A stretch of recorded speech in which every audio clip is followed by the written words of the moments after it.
সৌরভ, তুমি এখানে তুমি এখানে গাড়ি পরিষ্কার করছো, তার মানে তুমি কি একটা কামলা? আরে না না, কি বলছো তুমি? চুপ, একদম চুপ, একটা কথা বলবা না। তোমার পোশাক আশাক দেখে না আমার সবকিছু বোঝা হয়ে গেছে যে তুমি একটা কামলা।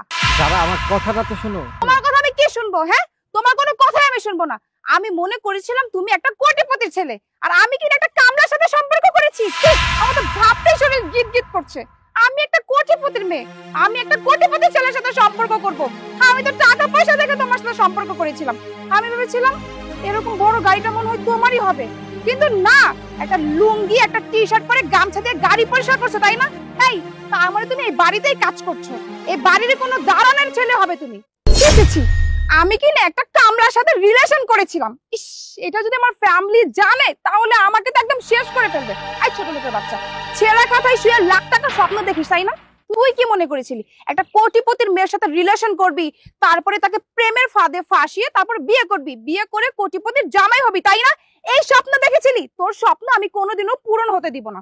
তোর সাথে আজকের পর থেকে আমার কোনো আর সম্পর্কই থাকবে না, তোর সাথে আমার ব্রেকআপ। চাবিটা দাও তো।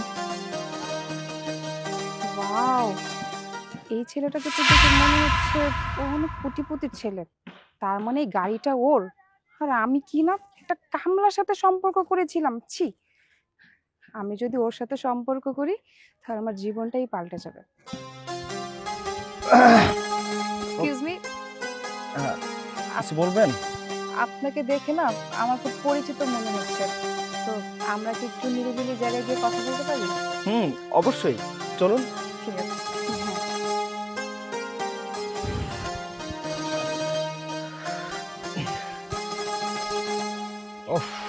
কি জানি বলতে চাচ্ছিলেন? হ্যাঁ, মানে আমি বলতে চাচ্ছিলাম কি, আপনি না দেখতে অনেক স্মার্ট, অনেক সুন্দর, হ্যান্ডসাম। আচ্ছা, আপনি নিশ্চয়ই কোটিপতির ছেলে, তাই না? আর ওই যে গাড়িটা, ওইটা নিশ্চয়ই আপনার।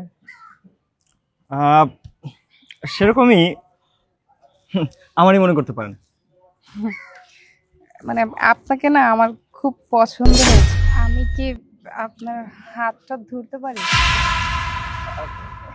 হাত? ধরুন। গোলামের পথ গোলাম, আমারে ঘরের এক খায়া তুই এই জায়গায় আরেক সেন্দির লগে লটর পটর করতেছস। ভূত না, আমি তোর পেতনি বউ। গোলামের পথ গোলাম, ঘরের মধ্যে বউরাই খায়া অন্য মেয়ের লগে গাছের নিচাইয়া লটর পটর করস। দাঁড়া, আজকে তোর দেখাইতাছি মজা। বউ মানে? এসব কি বলছে এই মেয়েটা? তার মানে তোমার কি বিয়ে হয়ে গেছে? হ্যাঁ, আমি ওর বউ, আর বিয়ে হয়ে গেছে। কেন, তুমি জানো না যে ওর বিয়ে হয়ে গেছে? কি? তার মানে তুই আমাকে ধোকা দিয়েছিস, ছোট লোকের বাচ্চা! এই ছোট লোকের বাচ্চা, তোর এত বড় সাহস, তুই আমার হাত ধরেছিস! ছাড় আমার হাত! আজকে তোমার লোভ তোমাকে এই জায়গায় এনে। তুই কি ভেবেছিস যে তোর মতো একটা মেয়েকে আমি বিয়ে করব? তোকে ভালোবেসেছিলাম ঠিকই, কিন্তু আমার এত সহায় সম্পত্তি, এত কিছু চারে তারে তো আর আমি আমার সংসারে নিয়ে আসবো না। এর জন্য তোকে পরীক্ষা করার জন্য এটা আমার পরিকল্পনা ছিল, আর তোর আসল রূপ আমার সামনে চলে আসে। আর এই যে ড্রাইভারকে দেখছিস না, ওকে আমি ড্রাইভারের চোখে দেখি না, ওকে আমি আমার বন্ধু মনে করি। ও আমার পরিকল্পনার একটা অংশ ছিল। তোর সাথে এতক্ষণ যা যা হয়েছে সবকিছুই আমাদের পরিকল্পনা ছিল। আমি কিন্তু স্যার প্রমাণ করে দিছি স্যার, এইবার কিন্তু আমারে প্রমোশনটা দিতে হবে। প্রমোশন লাগবে তাই না? আয়।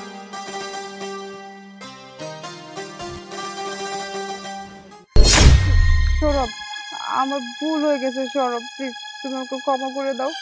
টাকার গরমে না আমি অনেক বেশি অহংকারী হয়ে গিয়েছিলাম, যার কারণে গরিব ছোট মানুষদের না তুচ্ছ মনে করতাম। প্লিজ আমার ভুল হয়ে গেছে, তুমি আমাকে লাস্ট বারের মতো একটা সুযোগ দাও। তোর মতো একটা অহংকারী আর লোভী মেয়েকে আমি আবারও সুযোগ দিব? কখনোই। কিন্তু একদিনের জন্য হলেও তোকে আমি ভালোবেসেছি, এই জন্য অনেক আগেই তোকে মাফ করে দিয়েছি, কিন্তু প্রকৃতি তোকে মাফ করলো।